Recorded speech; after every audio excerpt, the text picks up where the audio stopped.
Mesdames et messieurs, aujourd'hui, en ce 11 juillet 2015, il nous fait plaisir, par le chapitre de Québec, d'accueillir M. Stéphane Daigle.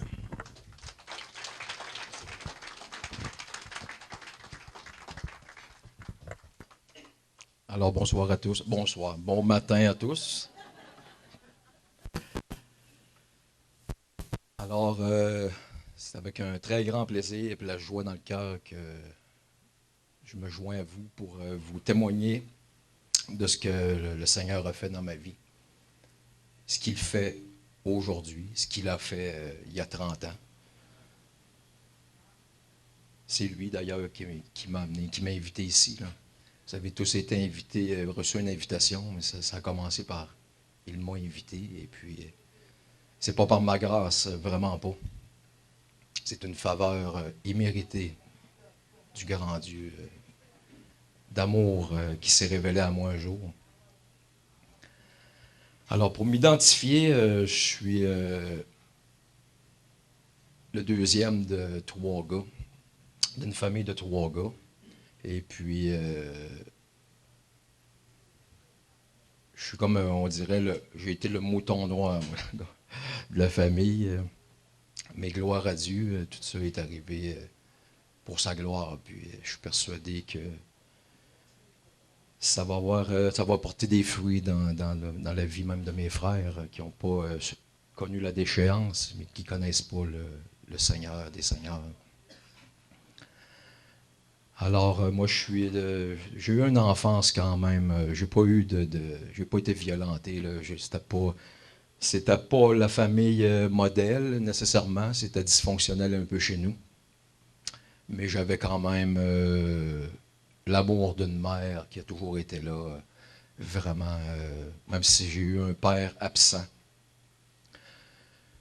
souffrant, c'est un homme qui était perturbé, troublé, qui l'est d'ailleurs encore aujourd'hui, rendu à 77 ans. Mais ma mère, une mère remplie d'amour, une mère croyante qui m'a donné tout l'amour qu'elle avait, toute la protection qu'elle avait. C'est beaucoup grâce à elle, par ses intercessions en prière, que le miracle s'est produit un jour. C'est dur à croire qu'un jour, un jeune garçon, un petit homme fragile, rempli d'amour, pur, devienne un jour un criminel notoire, là. C'est par des manques d'amour. Quand je fais une rétrospective de ma vie, même si ma mère m'a encadré puis m'a aimé, le crash de la famille, à un moment donné, ça a vraiment craché chez nous, la famille, là. Ça a été, du jour au lendemain, je me suis ramassé le seul à l'âge de 11 ans, avec mon frère aîné. Mon père il avait attenté à sa vie, s'avait pendu, et puis ma mère qui était en dépression postpartum. Ça devait être un grand moment. Mes parents venaient d'acquérir une résidence. Il y avait un bébé, le dernier chez nous, le plus jeune chez nous, qui s'en venait. Ça devait être un moment de grande joie pour une famille. C'est tout le contraire qui s'est produit. Mon père a été licencié d'une job après 30 ans, et puis il a sombré dans la dépression, et puis ma mère, elle a accouché.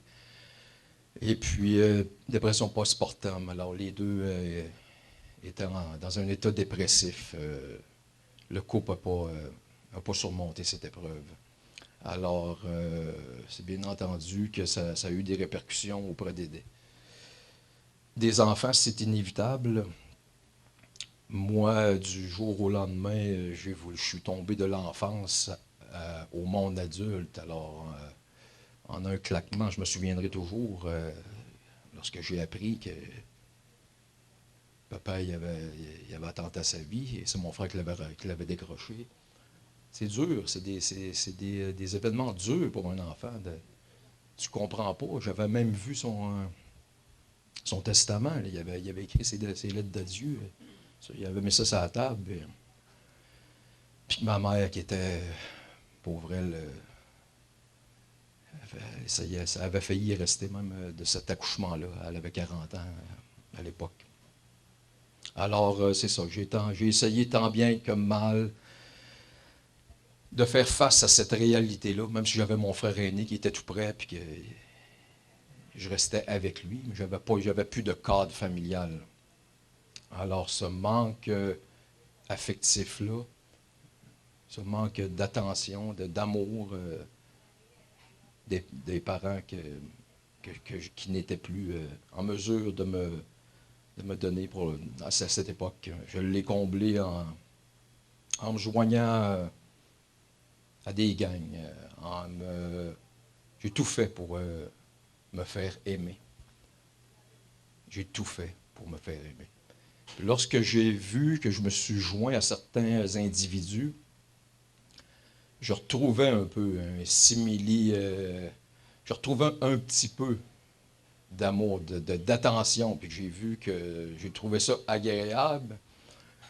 Et puis, je me suis dit, ouais, je vais devenir, moi, je vais me démarquer de cette gang-là. Je vais en avoir de l'amour, pas rien qu'un peu. Alors, c'est ce que j'ai fait. Mais émotionnellement, je n'étais pas capable. Tu sais, mon âme, c'est pas ça qu'elle avait besoin. C'est un besoin essentiel d'être comblé d'amour. Puis à l'époque, je ne connaissais pas l'amour de Dieu.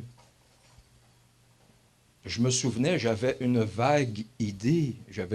Lorsque j'avais entendu, à l'âge de 5-6 ans, à un moment donné, au primaire, maternelle ou première année, qu'on m'avait fait part à l'école que, par la grâce de Jésus-Christ, qu'on avait le don gratuit de la vie éternelle. Je me souviens à l'époque, lorsque j'avais 5-6 ans, il y avait monté une grande joie dans mon cœur. Une joie incommensurable dans mon cœur d'enfant. Mais cette joie-là, ça s'est estompé, ça a duré un temps. Je ne connaissais pas la Bible, je n'ai pas été élevé dans la parole. Alors,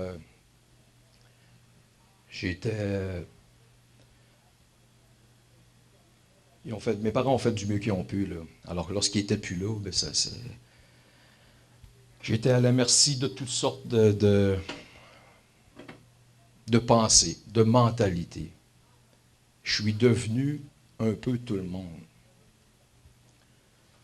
Je me suis monté une carapace incroyable.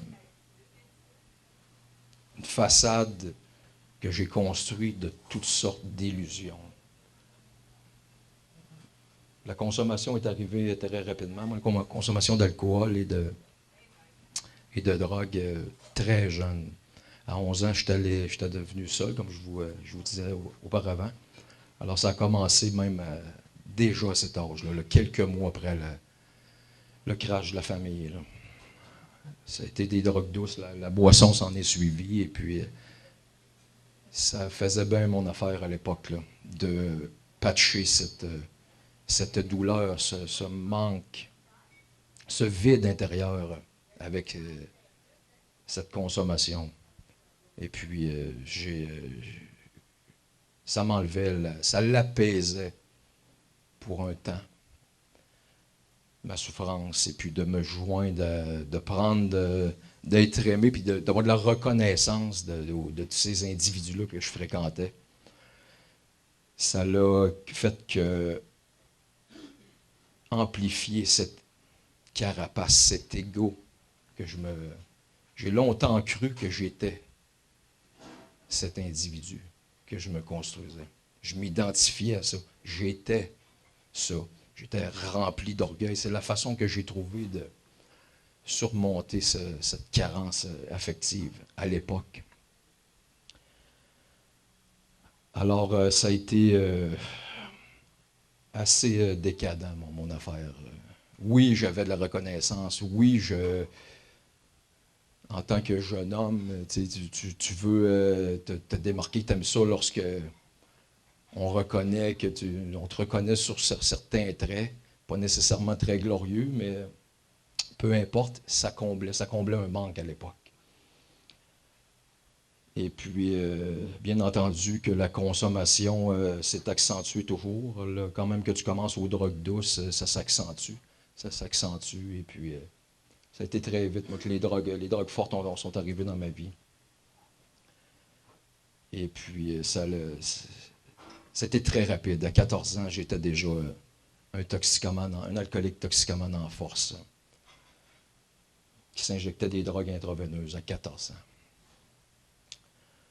Alors, ça a été la délinquance, par la suite, la criminalité. Pour continuer dans ce mode de vie autodestructeur, il n'y a pas de job qui peut subvenir à ses besoins. Alors, tout ce qui va avec ça, ça en est suivi, la criminalité. Puis encore là, ça a été la même chose. J'enviais les gens, ces gens-là à l'époque. J'enviais ce mode de vie. Et puis, ça en est suivi, bien entendu, les conséquences à ça, des périodes d'incarcération, en centre d'accueil, et puis, lorsque j'ai pogné 18 ans, la prison. Mais gloire à Dieu, au plus haut des cieux, que malgré que je disais que je ne croyais pas en Dieu, je ne voyais pas le rapport entre ce Jésus crucifié et ma vie au quotidien. Lui croyait en moi. Lui m'a toujours aimé. Il s'est révélé à moi très puissamment, avant même que je connaisse la parole de Dieu, avant même que je crie à lui, avant même que je connaisse qu'est-ce que ça voulait dire, la grâce de Dieu. La grâce est venue sur moi.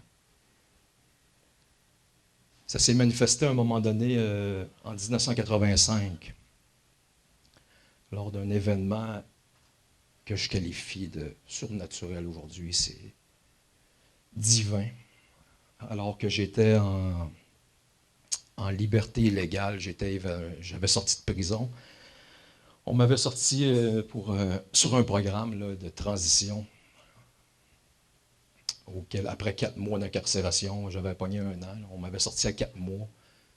Puis c'est t'es logé là, et puis si tu respectes la paix et les conditions qui te sont imposées, tu peux être libéré totalement quelques semaines ou mois plus tard. Et puis je m'avais évadé de cet endroit. Et puis c'est lors de cette évasion-là que le Seigneur, la grâce de Dieu est venue sur moi. À un moment donné, j'étais recherché, alors j'étais un peu déguisé. Là. À l'époque, j'avais les cheveux encore plus longs. J'avais les cheveux attachés avec une couette en arrière, des lunettes fumées, puis je me promenais. Ma vie n'était que crime. Là. Alors mon quotidien, ce n'était que ça. Consommer pour vivre, vivre pour consommer. Que faire pour m'en procurer? J'étais ouvert à tout. Alors, comme j'étais recherché, je me véhiculais en autobus là, à un moment donné. Et puis je venais justement de commettre un délit. J'avais une guitare volée dans les mains. Et puis je prends l'autobus pour me déplacer. Et puis je rentre dans cet autobus-là, en 1985. Il y a un individu dans le fond de l'autobus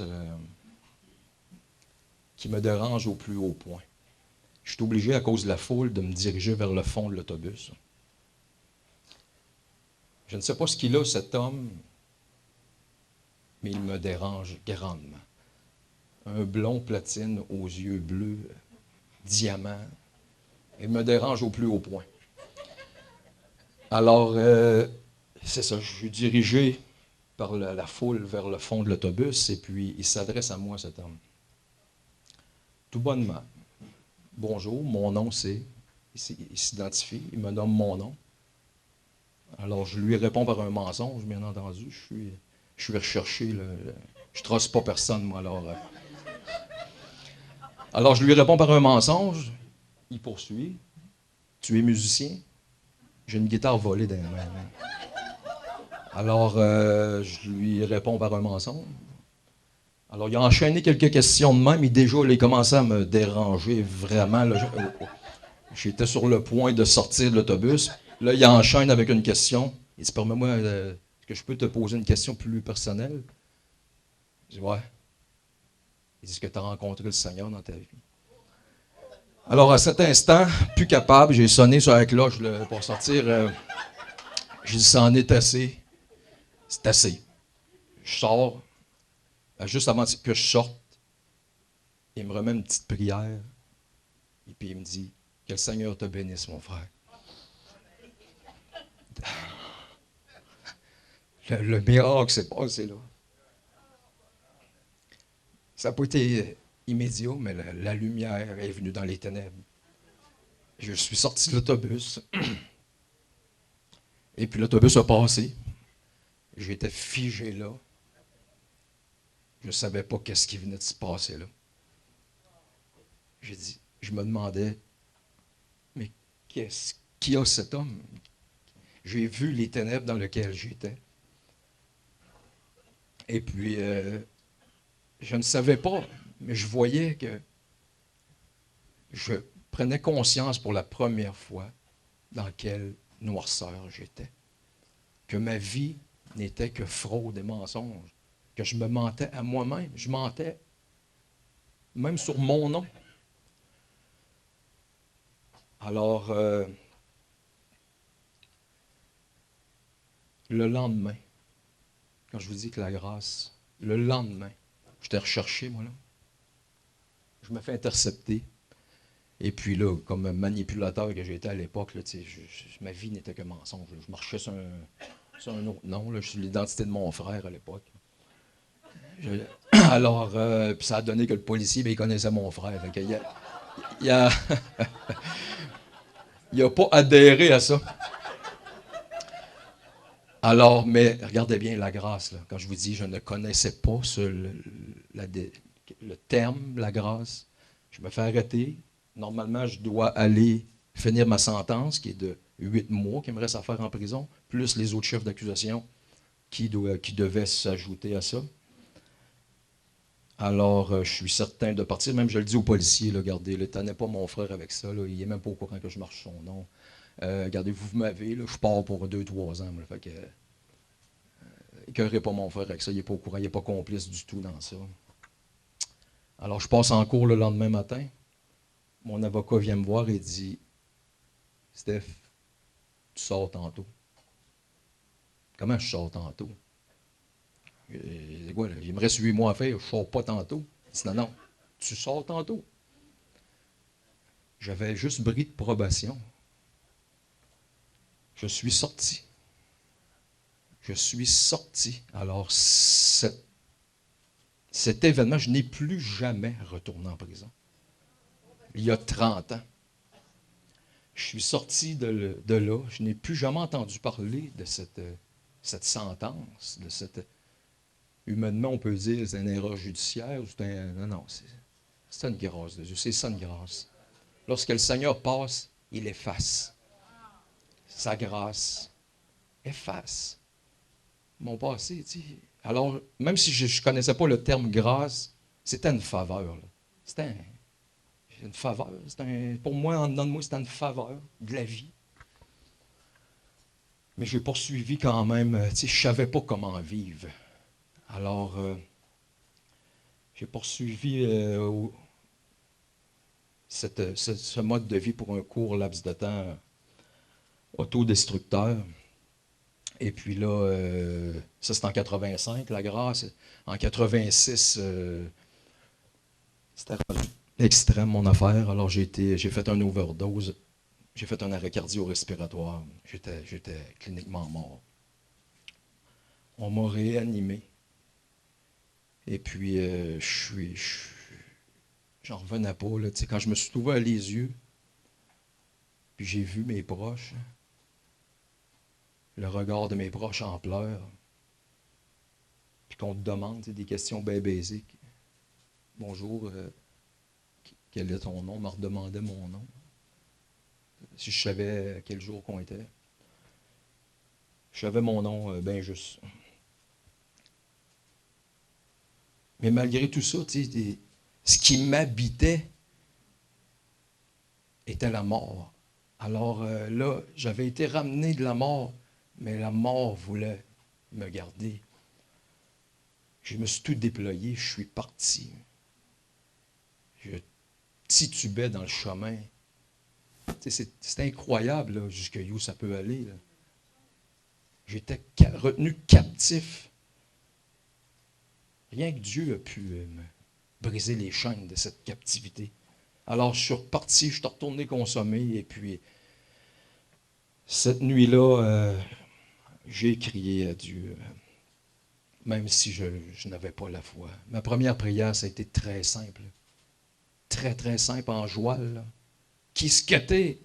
Qu'est-ce que tu me veux? Viens me chercher, apprends-moi à vivre. Mais ça venait du cœur. Je venais de frôler la mort. Je ne voulais pas.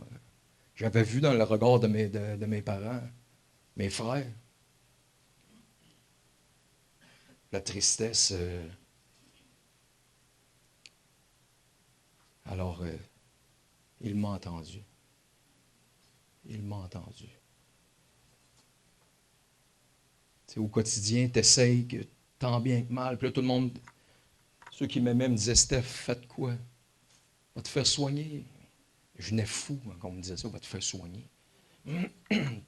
Mais rien n'empêche que mon âme réclamait mon Dieu d'amour. Mon âme voulait vivre.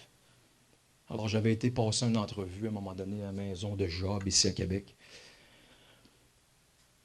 On est rendu en 1987. Tu sais. Ça en prend-tu de la souffrance? Ça en prend-tu de la souffrance? J'avais été passer une entrevue, puis une journée je voulais, une journée je voulais pas. J'étais entouré de gens malsains. Je ne savais pas vivre. Alors, à un moment donné, en octobre 87, alors que je m'apprête à commettre un crime odieux, je devais faire ça le dimanche 4 octobre. On m'a appelé pour me dire le samedi que si je voulais rentrer le lendemain matin, qu'on pouvait faire mon admission. Alors au lieu, Dieu n'a pas permis que je fasse. Dieu n'a pas permis. Encore une grâce de Dieu. Je suis arrivé là complètement perdu, complètement battu, de la misère à accueillir de l'amour inconditionnel. J'étais encore sous ma carapace de cette immense armure d'orgueil. Mais c'est là quand même que ça s'est passé. Cette carapace a été fissurée par l'amour. Ça n'a pas été la justice des hommes, ça n'a pas été la persuasion des hommes. L'amour de Dieu. L'amour de Dieu. J'ai vu à un moment donné, j'étais là, puis il y avait des individus que je connaissais là. J'ai vu un homme que j'aime beaucoup, que je connaissais dans le passé, parler du Seigneur, pleurer, s'ouvrir comme jamais j'avais vu. Il m'a... Ça l'a craqué là, la lumière a passé. J'ai été disposé à m'ouvrir. Le Seigneur, c'est là qu'il a sommé. Via un homme, un homme de Dieu à la maison, il m'a dit, qu'est-ce que tu as à perdre, Steph? Le Seigneur te tend la main. Qu'est-ce que tu as à perdre? Il veut le meilleur pour ta vie. Quelle graine de vie.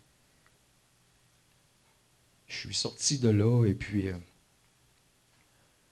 bien entendu, là, je retombais dans la jungle. Là, tu sors de thérapie. La thérapie commence quand tu sors, mais la grâce de Dieu était là. T'sais. Dieu a fait un ménage dans mon entourage, dans mes pensées.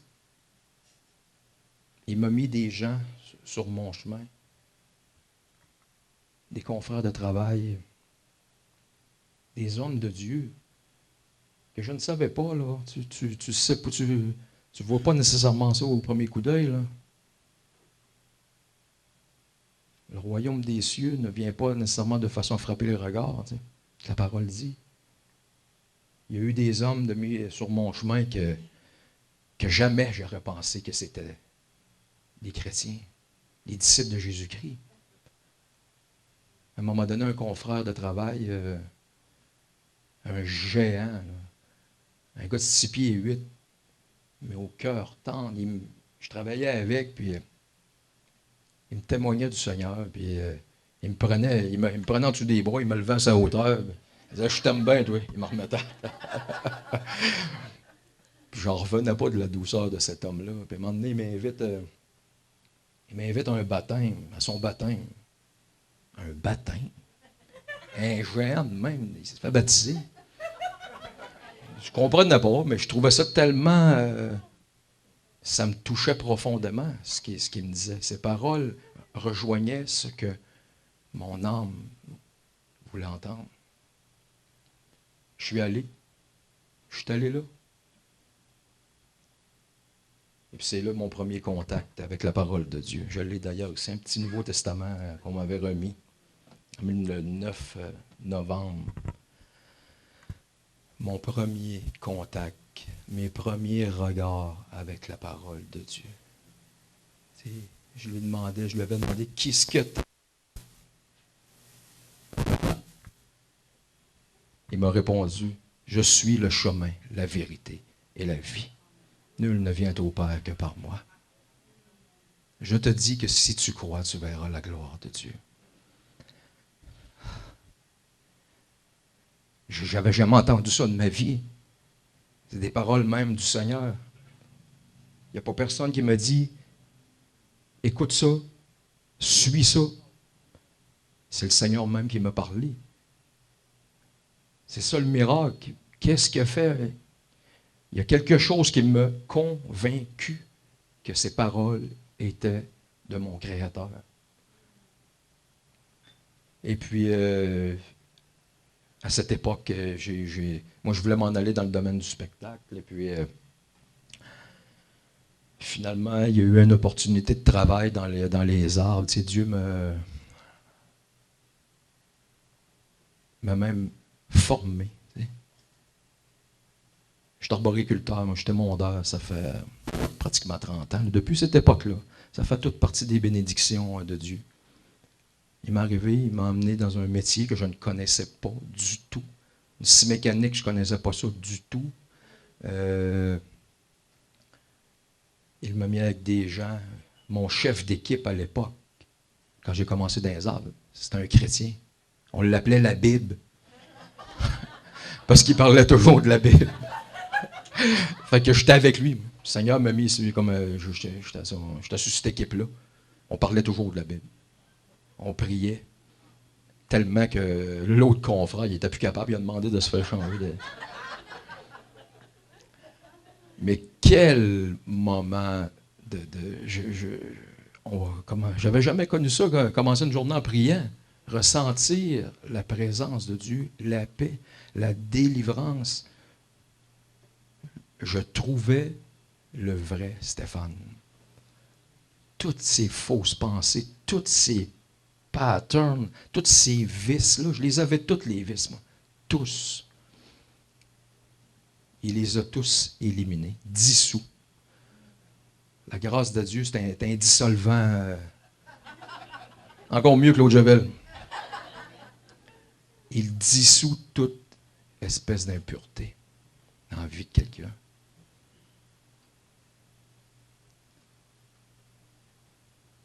Et puis ce métier-là, d'arboriculteur, il m'a fait même amener une meilleure compréhension des Écritures. D'être enraciné en Jésus-Christ, qu'il est le tronc. Nous sommes les branches. J'étais comme un rejeton, sauvage. Il m'a greffé à lui, afin que je porte du fruit. J'élague les arbres pour que la lumière passe. C'est ce qu'il fait dans ma vie. coupe le bois mort. Il m'a permis de prendre connaissance de la parole et de me la faire vivre. Elle est devenue vivante. C'est ça que ça fait, la parole de Dieu, dans la vie d'un homme. C'est une parole, lorsque tu prends conscience que c'est plus qu'un livre historique, c'est une parole vivante, qui transforme, qui régénère. Ça n'a été que succession de bénédictions. Pas toujours, ça se passe pas toujours comme on le pense, mais dans le fond, on prend une direction. En 89, à un moment donné, j'étais parti, là, bon, OK, un mode de vie, bonne alimentation, puis tu veux, tu es tellement rempli, là, tu veux tout changer, l'entraînement. Puis là, j'avais commencé à faire du bodybuilding. Je m'entraînais, là, comme c'était démesuré, là. Alors, le Seigneur m'a mis un frein à ça. Ça ne se passe pas toujours comme on le pense. Il me le disait que l'entraînement corporel avait ses bienfaits, mais que s'entraîner spirituellement était la chose à faire. Tout ça pour dire, j'ai eu un grave accident le 13 octobre 89. Très grave accident, j'étais sûr que c'en était fini. Là. Un accident de van, la vanne a monté sur le véhicule. Alors, je venais, mon cousin venait, j'étais avec mon cousin, moi j'étais assis sur le bord de l'Alpère, mon cousin venait de me dire « Attache-toi donc, cousin ». 20 secondes plus tard, c'était l'impact. Alors, je suis ressorti de là vivant. J'étais sûr que c'en était fini. Alors, j'ai été en convalescence 6 mois. Et puis, c'est là que le Seigneur, il m'a pas... il a arrêté à ce que je me sculpte, que j'édifie mon corps, mais que j'édifie mon esprit dans sa parole. Ce 6 mois de convalescence-là a été bénéfique, incroyable. Quelle croissance spirituelle. J'en mangeais. Et puis là, je suis à un moment donné, il y a eu des opportunités d'affaires qui se sont présentées à moi. Tu sais, je me disais à l'époque, bon, on va faire ça en attendant. Le salaire était intéressant, mais je voulais quand même m'en aller dans le domaine du spectacle. Mais non, il y a d'autres opportunités qui se sont présentées. J'ai connu d'autres gens qui ont été vraiment déterminants dans ma vie, des amitiés incroyables. Là. Même si ça n'a pas été... C'était pas nécessairement des frères en Jésus. Ils ne partageaient pas nécessairement la même espérance, la même foi que moi. Mais c'est plus tard que j'ai compris que pourquoi ces gens-là étaient dans ma vie. Alors c'est ça, je suis parti à mon compte en 1993. Et puis, c'était incroyable. Tu sais, moi qui n'avais pas confiance en moi, qui n'avais pas... je connaissais pas ça, le monde des affaires. Je connaissais le monde des affaires de mon ancienne vie. Là.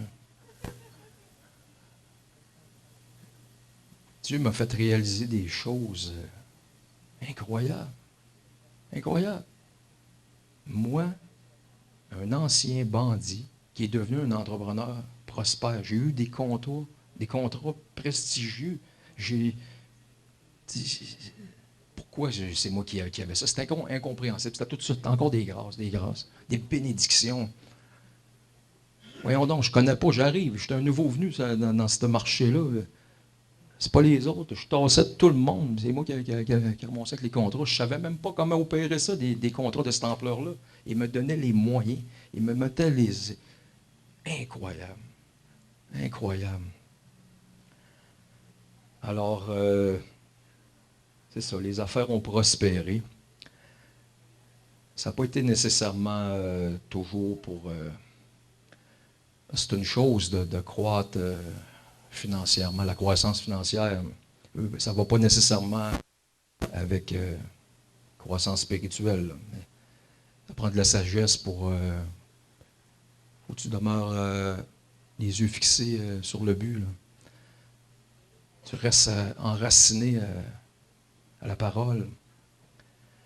Ça a été pour moi une occasion de chute, ça aussi. Là. Je n'ai pas su gérer cette croissance, cette surabondance. Et puis, bon, il y a toutes sortes d'événements qui ont fait en sorte que des déceptions. J'avais rencontré une femme, on a fondé une famille, et puis, bon, c'était une chrétienne elle aussi, mais bon, il est arrivé, c'est ça, si on n'est pas vigilant, si on n'est pas enraciné en lui, on peut être une proie, de toutes sortes de façons. Moi, c'était l'appât du gain. Elle, c'était la boisson, une rechute de boisson. Alors, ma petite famille, elle a explosé. J'ai été obligé de me tasser de cette femme-là à un moment donné. Et puis, là, c'est ça. J'étais dans la croissance financière. L'argent me sortait par les oreilles. Alors, j'ai comme rétrogradé. C'est devenu mon moyen de fuite. Je fuyais, j'achetais tout, je compulsais. Ça m'a amené à m'égarer à nouveau. C'est possible, tu sais. Dieu est toujours là. Il a toujours été là pour moi. Toujours été là pour moi. Ça a été pour moi l'argent. C'était devenu mon Dieu. C'est lui qui avait pris la place. Une sœur à un moment donné m'avait dit, tu as troqué ta Bible pour ta mallette.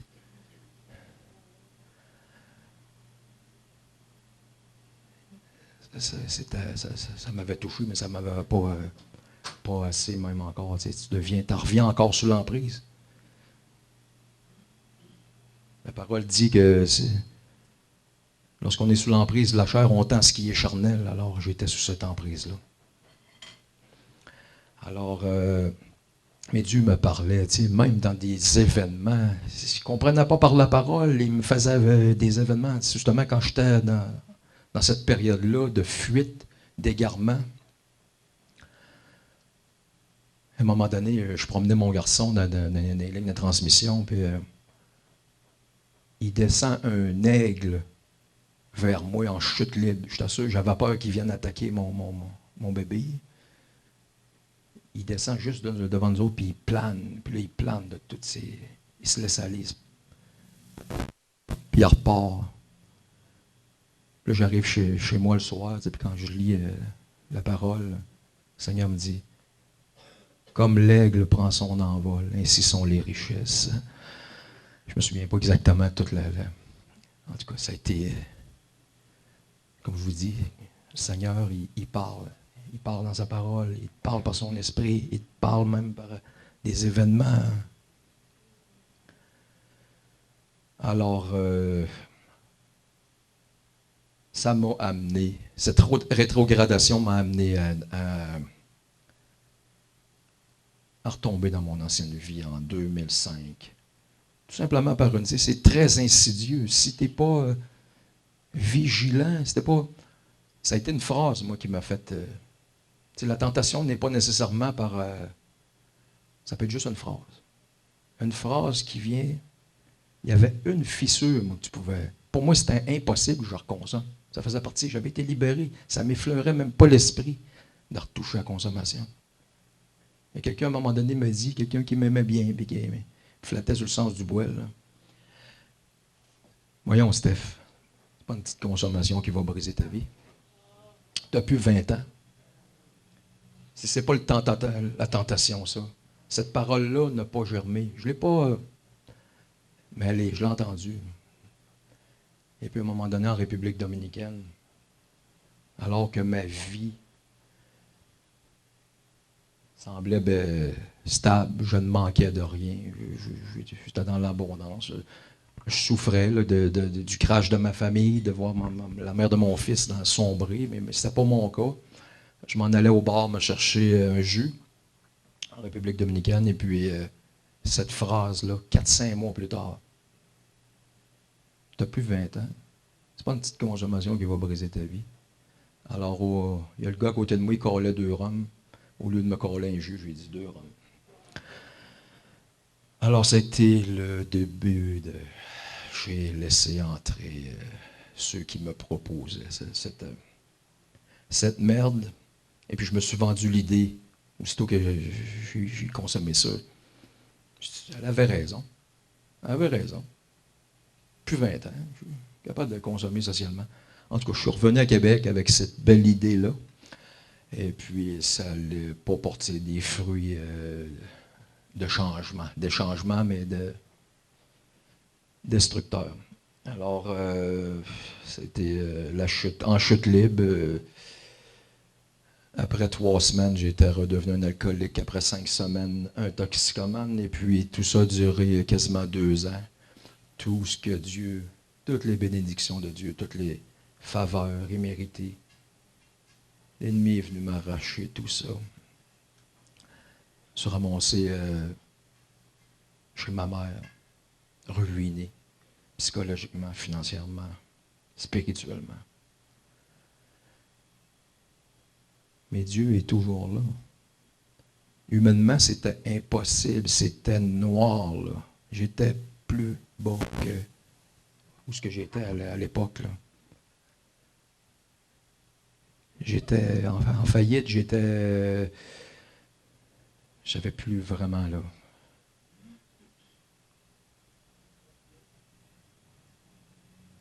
Je devais 30 000 à un Shylock, là.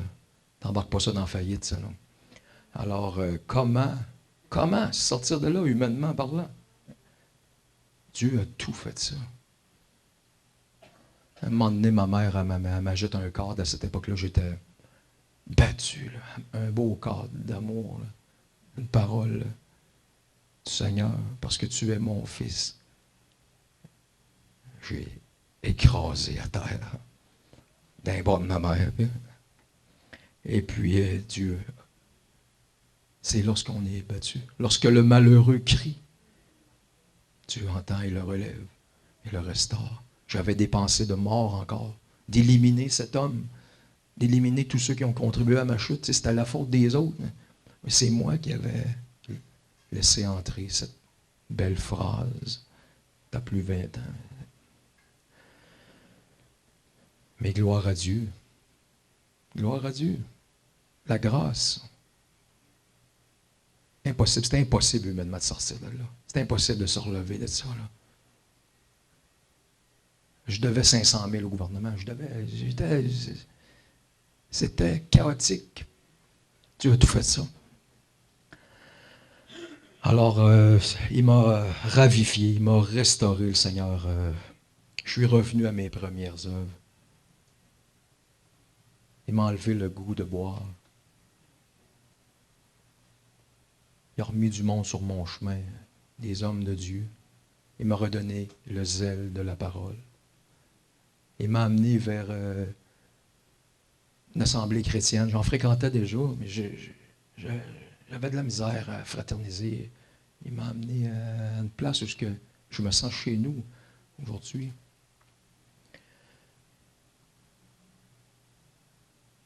Sa grâce, aujourd'hui, je suis libre, libéré de toute espèce de pensées fausses là, qui avaient revenu, de faux raisonnements. Je suis rempli d'amour. J'ai plus de haine. T'sais. Même ceux qui pourraient m'en vouloir, qui disent des choses, des méchancetés. Ça peut, des fois, me heurter. Des fois, que certains qui peuvent avoir une réaction arrogante envers moi, mais ça dure quelques instants. Là. Comparativement à avant que j'alimentais ça. Et puis, je suis dans l'amour. Et puis, le Seigneur, quand on dit le temps de Dieu, aujourd'hui, moi, ça fait depuis l'an passé que je suis en... Pas depuis l'an passé, mais je suis présentement dans un traitement d'une maladie grave. Là. Ça fait 30 ans que j'ai cette maladie. Et puis,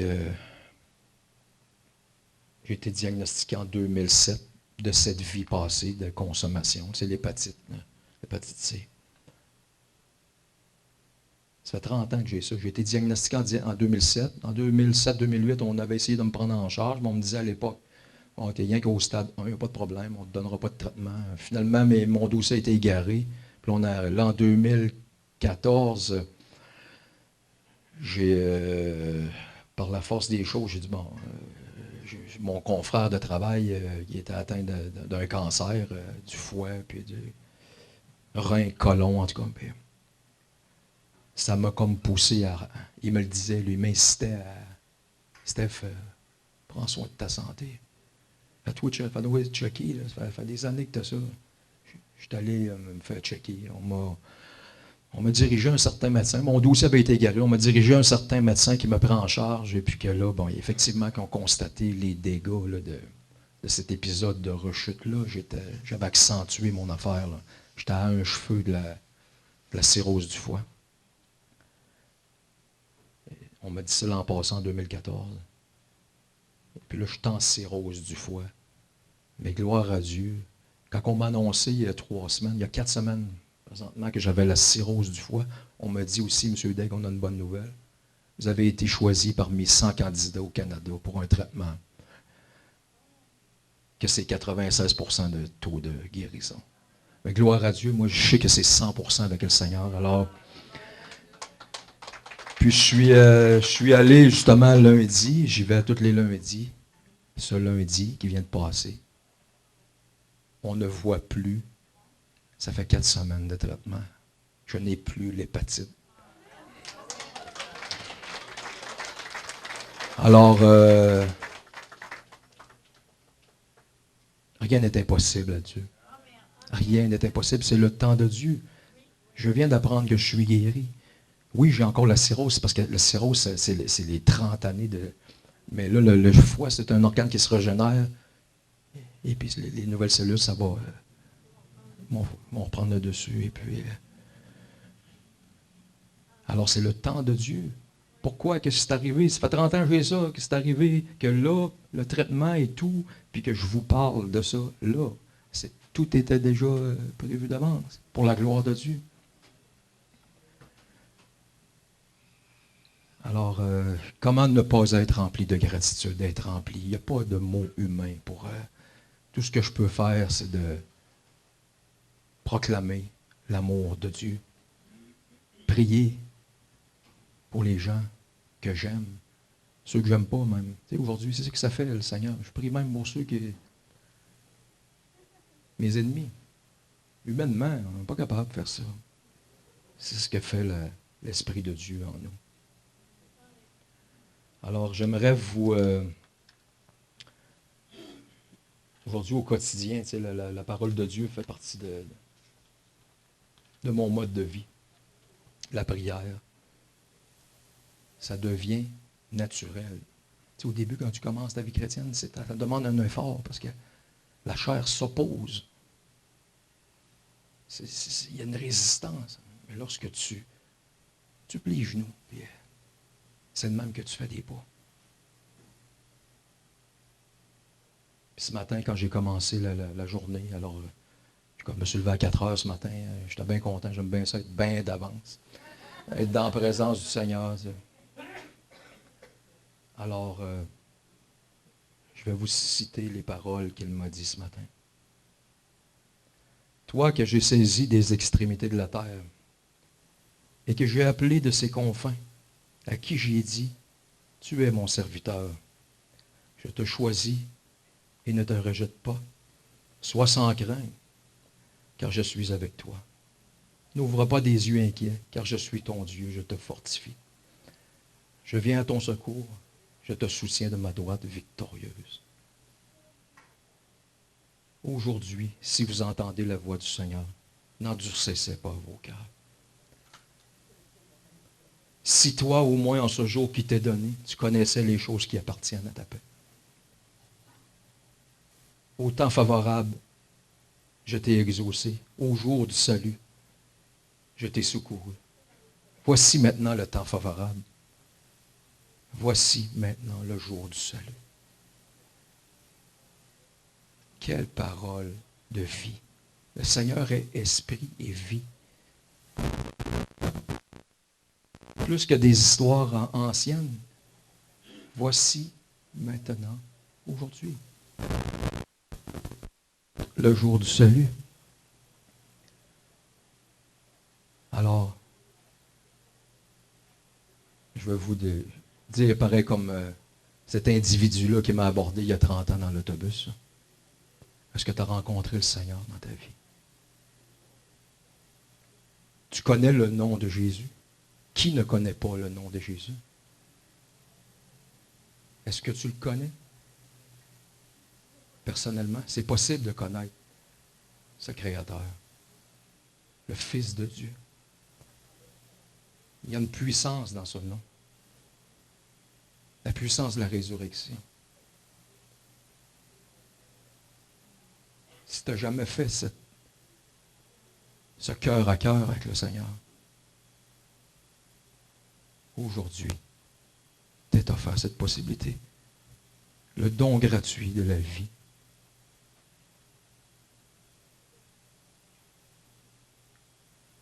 Je me souviens à l'époque, quand on m'avait remis ce petit testament,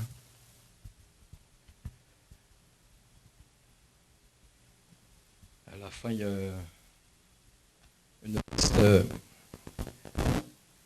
exhortation, invitation du Seigneur.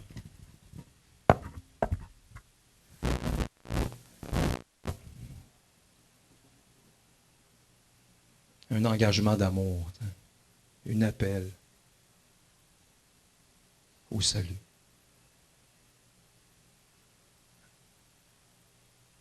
C'est vraiment un appel, tu sais. L'amour de Dieu, il s'est manifesté pour nous. C'est gratuit.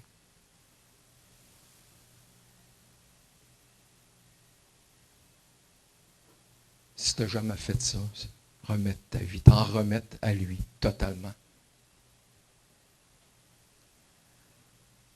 Je t'invite à le faire ce matin. De lui demander, Seigneur, de l'accueillir, de lui demander, Seigneur, de se révéler à toi. Il va le faire, c'est sa volonté. La volonté du Père, c'est que tous parviennent à la connaissance du Fils.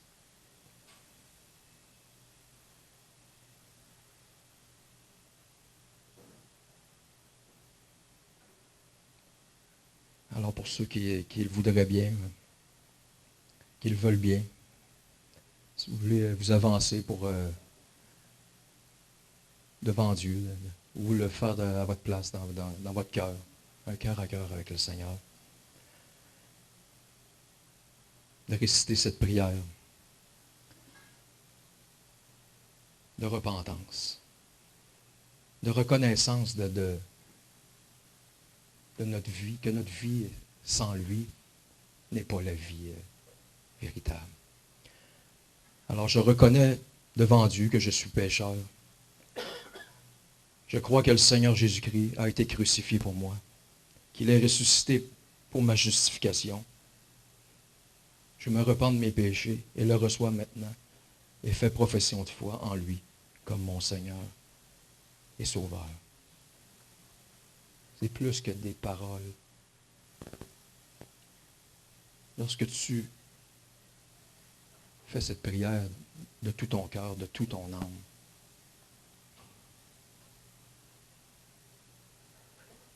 sois assuré qu'il se révèle à toi par son esprit. Il va faire pour toi au-delà de tes espérances. Au-delà de tes espérances.